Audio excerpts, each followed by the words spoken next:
Y para entender más, tenemos a nuestra analista internacional, María Teresa Aya. Teresita, este es el desenlace de meses de tensiones. ¿Qué fue lo que, digamos, la gota que colmó la copa de un ataque anunciado además? Margarita, buenas tardes. Efectivamente, es un ataque anunciado. Desde que el presidente Trump llegó al poder hace un año, Irán está bajo la lupa, bajo la mirada del presidente Trump. Y es que, como estábamos viendo en la entrevista del doctor Ayón, el tema nuclear preocupa enormemente al presidente Trump y al mundo. No tienen confianza en que un Estado como Irán pueda o no manejar arsenal nuclear. Hacían la referencia a Hiroshima, y es que no hay confianza en que Irán, repito, pueda manejar un arsenal nuclear sin acabar con sus países vecinos o con el mundo. Por eso ya habíamos visto el 15 de junio del año pasado el ataque con ese supermisil de Estados Unidos, 57 metros bajo tierra, a las instalaciones nucleares. Luego vimos varios meses de rifirrafe entre los dos países y la semana pasada, es interesante, estaban negociando en Ginebra el tema nuclear. Pero, como dijo el presidente Trump hace unos días, Irán nunca pronunció la palabra mágica o la frase mágica, y es: no vamos a tener ningún arma nuclear y no vamos a desarrollar un programa nuclear. Eso llevó a que atacaran a diferentes ciudades, como vemos aquí, no solamente las ciudades donde hay armamento nuclear, sino varias ciudades en Irán. Teresita, hay un tema importante que no hemos tocado y es el factor interno en Irán, donde ha habido unas protestas grandes contra el régimen iraní, contra los ayatolá, el régimen islámico, y además una represión muy fuerte, asesinatos, detenciones de manifestantes. También sobre eso había habido una advertencia de Trump. ¿Cómo funciona este otro factor? Sí, efectivamente Irán tiene amenazas no solamente de sus países vecinos, que son muchos, sino tiene amenazas también de internas muy importantes. En el 2009 hubo unas primeras manifestaciones grandes en las que se dieron por razones de elecciones, unas elecciones fraudulentas. En el 2022 recordemos la muerte de Masha Amini, una mujer kurda que fue arrestada por llevar mal puesto el velo y se le veía el pelo y que murió en cautiverio.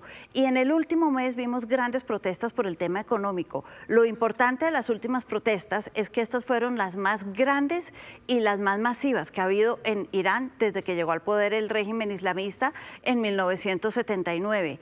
En ese sentido, enfrenta grandes problemas internos porque hay una represión, no hay derechos políticos, no hay derechos para la oposición, y el presidente Trump había dicho, y lo repitió en su discurso de anoche, que mientras no haya alguna reforma política, pues los iraníes están llamados, dijo él, y lo repitió como digo yo, lo repitió, dijo, están llamados a protestar y a tomarse el régimen en Irán.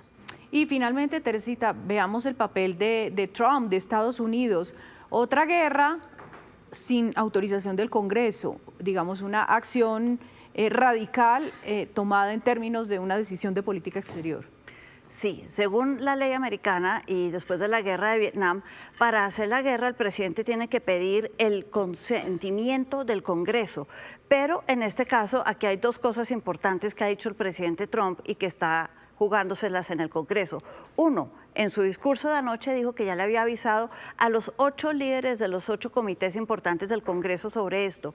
Esto, mientras no haya tropas americanas desplegadas en Irán, le dan 90 días para mantener la operación en Irán, y en 90 días tiene que volver al Congreso y preguntarles, ¿sigo? ¿Necesito su permiso? ¿Están de acuerdo o no?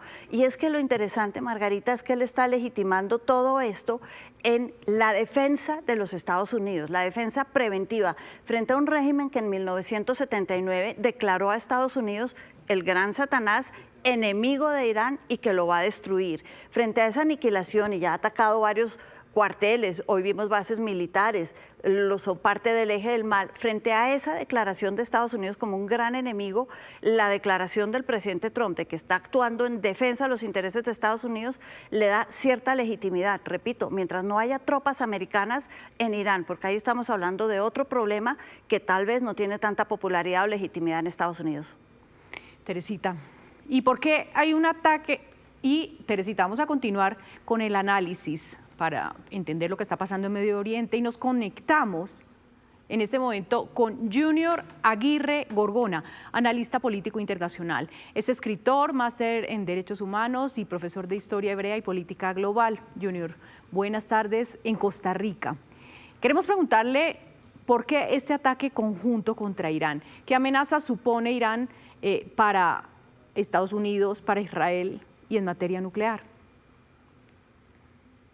Muy buenas tardes, saludos desde Costa Rica y gracias nuevamente por la invitación. Efectivamente, creo que la pregunta no pudo ser mejor planteada. Ahorita mismo Irán representa una amenaza directa en varios aspectos, en el aspecto político, en el aspecto social, en el aspecto económico y en relación a Israel y a los países aliados de Estados Unidos en la región, una cuestión existencial, porque estamos hablando de que si Irán logra alcanzar la ojiva nuclear, ya tiene los misiles balísticos, por lo tanto tiene la capacidad de desplegar militarmente armas nucleares para atacar no solo a sus enemigos más cercanos, sino también a sus enemigos más lejanos, en este caso sería los Estados Unidos.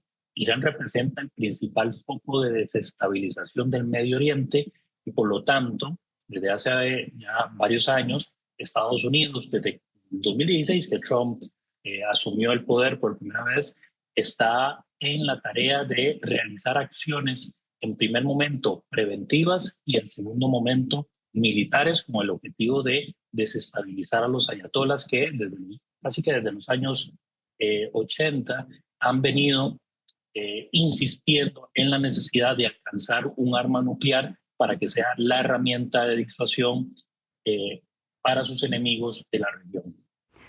Este año vimos, doctora Aguirre, un año complicado para Estados Unidos que empezó muy movido con el tema de Venezuela y esa primera intervención en donde hay una palabra que fue supremamente importante. Estamos hablando del petróleo en Venezuela. ¿Podemos decir que para Irán el tema del petróleo es igual de importante para Estados Unidos? Muy buena pregunta también. Acá, en el caso de Irán, si bien es cierto, posteriormente podrían darse movimientos que apunten a el uso del petróleo iraní, lo cierto es que aquí tiene que ver ya, o está más bien enfocado directamente en cuestiones militares y cuestiones existenciales, no solo, como mencioné hace un momento, para los enemigos regionales de Irán, sino también para sus enemigos del exterior, Estados Unidos y la Unión Europea, bueno, vamos a decir la OTAN entera. Por lo tanto, ahorita el foco principal puede ocurrir, por eso me parece que la pregunta apunta de manera correcta a un análisis correcto también, pero ahorita no son los intereses específicos de Estados Unidos. De hecho, si primero se realizó la intervención en Venezuela y se esperó un tiempo prudente y no se realizó al mismo tiempo, fue pensando precisamente lo que ese ataque o esos ataques simultáneos que pudieron haberse dado, pudieron haberle hecho a los precios del petróleo que, como hemos visto en meses anteriores, han alcanzado mínimos históricos y esto podría en un momento determinado causar todavía más una desvalorización del precio del petróleo, afectando también a los aliados de Estados Unidos en la región, que serían Qatar, Arabia Saudita y los Emiratos Árabes Unidos. Y creo que esto también es importante mencionarlo ya para terminar de contestar esta pregunta. Sí. Estados Unidos no se puede dar el lujo directamente de apropiarse del petróleo iraní, principalmente porque Irán también tiene relaciones implícitas y explícitas con el gigante asiático, en este caso con China. Y una afectación a los intereses de China podría traducirse también en una afrenta del gigante asiático contra Estados Unidos. No digo que a nivel militar, pero sí a nivel económico-político. Señor Aguirre, ¿piensa usted que estamos viendo los estertores del régimen islámico que está en el poder desde 1979, como escuchábamos hace un momento? Es decir, después de 47 años, ¿se acabó la revolución islámica?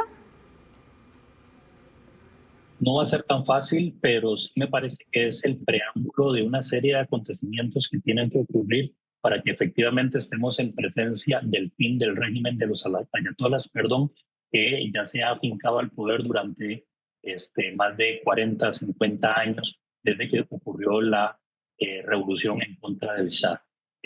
Casualmente, nuevamente, el Shah, el heredero, hijo, en este caso Reza Pahlavi, sería el que tomaría o el que se encargaría en este contexto de realizar el periodo de transición. Pero no podemos pensar que va a ser un proceso sencillo, porque si bien es cierto, el Shah tiene elementos de apoyo político a lo interno, lo cierto es que también tiene muchos detractores, porque en la época del Shah también fue una época complicada a otros niveles, ¿verdad? Principalmente de represión y nivel económico, no a nivel, digamos, islámico extremista, que es el que se está viviendo con el régimen de los ayatolás. Sin embargo, todavía tendrían que ocurrir varias cosas como para decir que ya estamos a las puertas, pero sí podríamos afirmar que es el preámbulo o el principio del fin del régimen de los ayatolás. Junior Aguirre, en Costa Rica, muchísimas gracias por su análisis. También a María Teresa Aya por estas ideas que nos ayudan a entender mejor lo que está ocurriendo y sobre todo a comprender los alcances de una noticia con potencial de cambiar el mapa y la geopolítica del Medio Oriente y del mundo.